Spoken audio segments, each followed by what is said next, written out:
বন্ধুরা দেখুন কচুর শাক রান্না করব ইলিশ মাছের মাথা দিয়ে। সম্পূর্ণ ভিডিও দেখতে থাকুন কিভাবে রান্না করছি।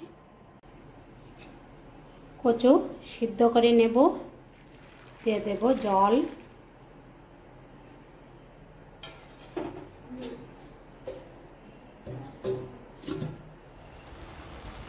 কচু সিদ্ধ হলো তুলে নেব।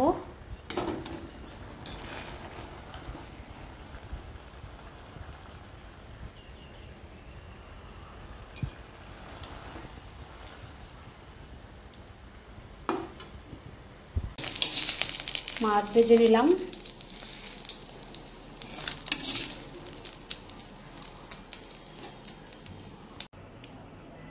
কচু রান্নার জন্য মশলা নিলাম, লঙ্কা, ধনের গুঁড়ো, জিরের গুঁড়ো, হলুদ গুঁড়ো, স্বাদ মতো লবণ,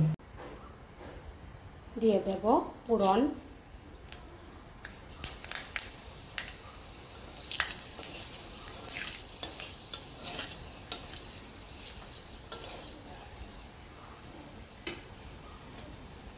দিয়ে দেব মশলা,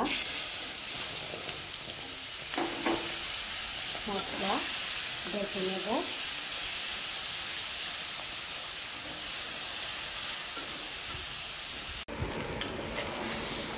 কচু কষিয়ে নিচ্ছি, দেখুন